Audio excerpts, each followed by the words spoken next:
আমি একটু জাহিদের কাছে শুনি। জাহিদ, আপনাদেরই তো জোটের, আপনাদের দল এনসিপির জোটের থেকে এরকম জোটের বিরুদ্ধে ধরনের অভিযোগ আসে, তো কেমন লাগে আপনার? মানে আপনি তাদের সাথে আছেন যাদের বিরুদ্ধে এরকম অভিযোগ আসে যে তারা জুলাইয়ের তো সবচেয়ে বড় গাদ্দার এনসিপি, মানে এটা কিন্তু টান, দুইটা টান খুব চলছে ফেসবুকে। জুলাইয়ের গাদ্দার এনসিপি আর সব দোষ এনসিপির, যা কিছু হয়েছে 5 তারিখের পর থেকে মন্দ এই সকল দেশ এনসিপি। সুতরাং আপনি যদি না, আপনাকে দোষ দিচ্ছি না, আপনার কেমন লাগে আর কি আপনার জোটের সঙ্গীদের বিরুদ্ধে এরকম কথা যখন শুনেন কেমন লাগে? না, এখন আমি আপনাকে বলি, যেহেতু আপনি আবারও ওই জায়গায় গেছেন, আমি আগে কিছু অংশিত প্রশ্ন ছিল, আপনি যদি আমার দিকে ছুড়ে দিয়েছেন আমি উত্তর দেওয়ার সময় পাইনি।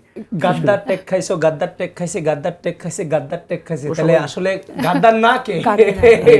আচ্ছা, আমি একটু বলি, সেটা হচ্ছে আপনি যেটা বলছিলেন যে আমি একটু আবার নির্বাচনী ইস্যুতে যাই, আমি পিছনে ব্যাক করছি যে বিএনপির জন্য এই ইলেকশনটা বাঁচা মরার লড়াই ছিল। আপনি এই দুটো শব্দ ইউজ করছেন, যার জন্য তাদেরকে প্রত্যেকটি রাজনৈতিক দলই তাদের জন্য গণভোটের আসলে পক্ষে তাকে নির্বাচনে তারেক রহমান যাবে। সহ অন্যান্য নেতৃবৃন্দকে গণভোটের পক্ষে অবস্থান নিতে হয়েছে।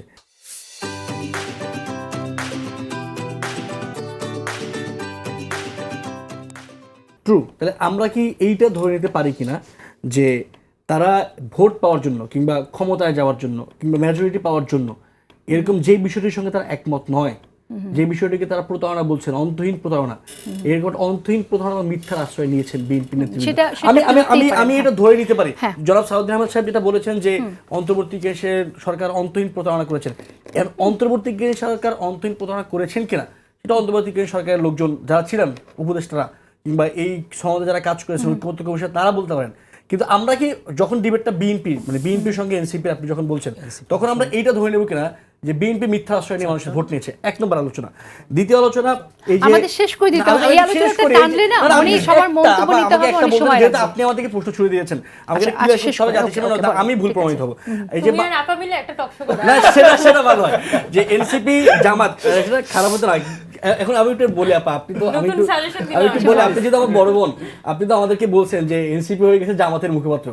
আমি বিএনপিকে একটা কোশ্চেন করেছিলাম যে বিএনপি মিথ্যা আশ্রয় নিয়েছেন কিনা, জবটা দিয়েছেন আপনি। আমি কি আপনাকে বিএনপি মুখপাত্র বলবো এখন? বলবো না, আমি উত্তরটা চেয়েছিলাম আবিদ ভাইয়ের কাছে, কারণ আবিদ ভাই ছাত্রদলের জয়েন্ট সেক্রেটারি। আমি আপনার প্রশ্নের উত্তর দিইনি, আমি বলেছি সেই প্রেক্ষাপটটা যে এক্স্যাক্টলি প্রেক্ষাপটে তারা ওইটা কি আপনি বলছেন যে বিএনপি এটা করতে পারে, আপনি এভারেজ দিয়েছেন। আমি আমার অপিনিয়ন আমি একটু ব্যক্ত শেষ করেছি করি যে এনসিপি জামাতের সরকার বলছেন, এখানে আপনি আবিদ ভাই বলছে, আপনিও বলছেন, আরো ওরা বলছে কিনা আমার মনে নেই।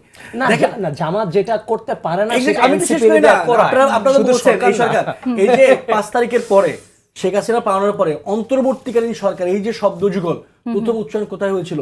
জেনারেল ওয়াকারুজ্জামানের মুখে, সেনাপ্রধানের মুখে। কখন হয়েছিল? 5 তারিখে শেখ হাসিনা প্লেনে ওঠার আগে বিএনপি জামাতের এই সকল প্রবীণ নেতারা যেটা কাদের বলেছেন যে সবচেয়ে বড় প্রতারণা প্রথমে এরা শুরু করেছে, কাদের সঙ্গে আমি 100% একমত। তারা মিটিং করেছিল, আমি শেষ করে একটু 1 মিনিট, জেনারেল ওয়াকারুজ্জামানের সাথে। সেই মিটিং থেকে বের হয়ে ওয়াকারুজ্জামান সাহেব সংবাদ সম্মেলনে বলেছেন আমরা একটা অন্তর্বর্তীকালীন সরকার গঠন করব। ধারণা দিচ্ছেন বিএনপি জামাতের লোকেরা, আর ফল খাইলো এনসিপি। এ কেমন অবিচার?